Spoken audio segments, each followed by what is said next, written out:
Hi and welcome to my video on building food drive. This is one of the things you hear a lot about. People have been conned a little bit with all this positive training, and I'm not against positive training. I think we should positive train as much as we could, but we've been conned a little bit where we think we have to treat the dog for everything, and the only way to train a dog is with treats. Well, I can tell you now, we never used to, and it worked just fine. And there are still some dogs that I train pretty much without treats, simply because the dog doesn't need them. Other dogs, you know, are extremely motivated. Koji, for instance, is extremely treat motivated just naturally. But, you know, people have a great concern. Oh, my dog's not treat motivated, he won't do something for treats. It's not always because they're not treat motivated, it's because they're not respecting you. They're not seeing you as a leader. And by leader, I don't mean a dominant being. I mean they're just not seeing you as somebody that they should follow. And working dogs and prey-driven dogs don't follow somebody they don't respect. No canine really does, but they're even more difficult if they sense that you're not making right decisions.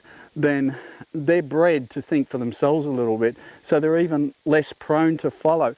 So one of the things is make sure that you've got a really good bond with your dog. Make sure your dog respects you. Make sure you respect your dog.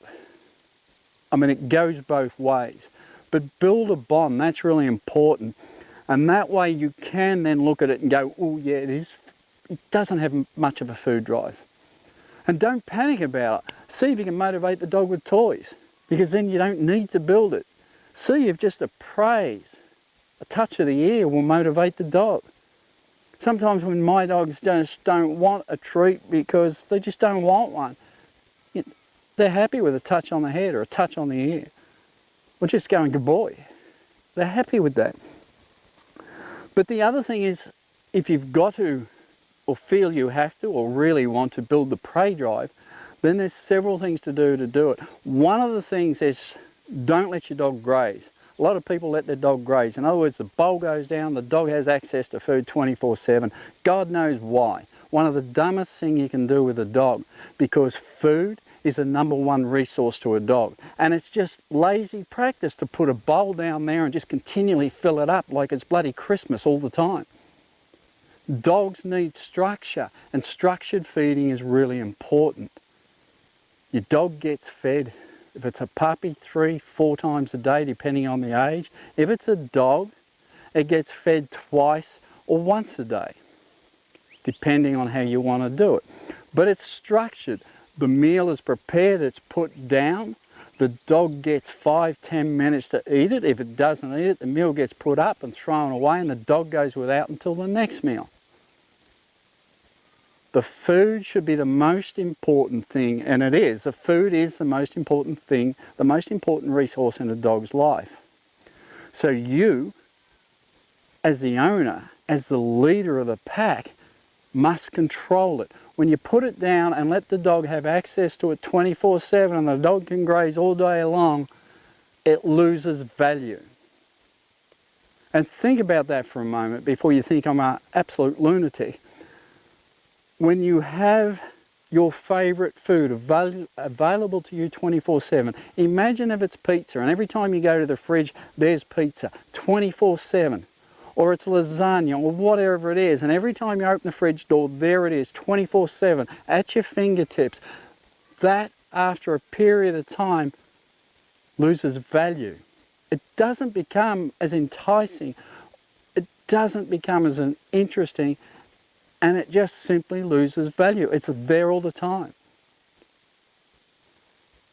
And this is the same when you put it down for a dog. And there's risks associated. If you have multiple dogs, you have a much higher incidence and chance of dogs fighting over a resource there, especially when they're unsupervised.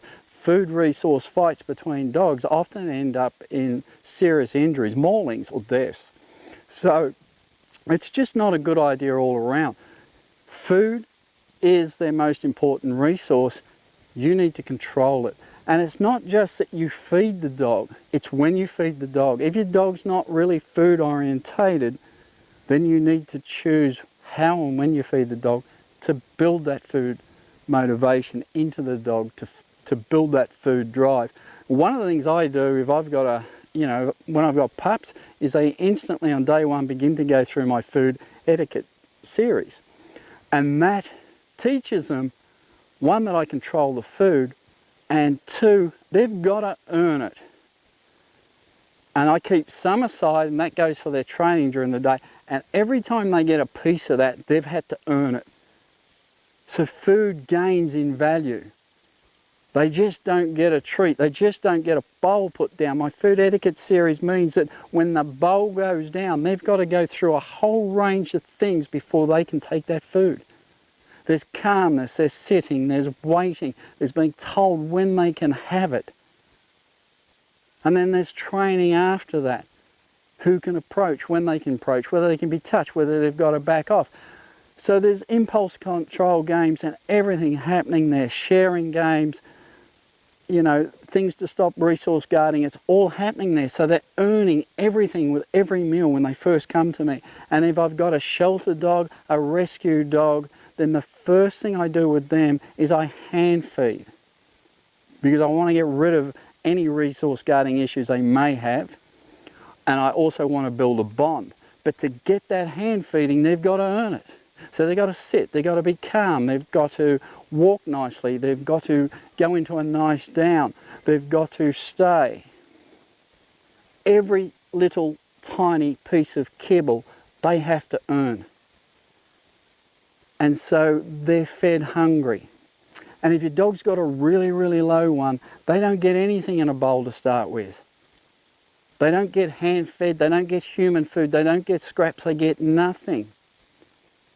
It goes into a bag and it gets dished out when they sit, or when they're calm, or when they go into a down, or when they're loose leash walking. Whatever training you're doing with them, that's the only time they get it. And if you have to, they'll go hungry for up to 24 hours and they get nothing until they get food orientated. And then they earn it. They earn it with a sit, they earn it with a handshake, they earn it with a wave, they earn it with a down. Whatever they're doing, they earn it. Every single piece they earn, and you build food drive that way. All right? But don't panic if you've got a dog that's not food driven. You can train them without treats. You're being lied to where people say you've got to have treats. You don't. A toy will do it, a kind word, a gentle touch. Show the dog respect, get the dog's respect and get a bond, and a dog will begin to do things for you anyway. Whether it's toy motivation or food motivation, it just helps make it easy and accelerates it, but you don't need it. But if your dog's got low food drive, build their food drive by controlling their food. Make them earn everything. They get nothing for free. Dogs go on structure. Make that food resource extremely valuable to them. Don't allow them free grazing. Don't allow them free access. Don't just put a bowl down, feed them, and then expect them on a full stomach to come and train with you for food. If they're not food motivated, it won't happen. You've got to train them to be. Control the food, make them earn everything. I hope that helps.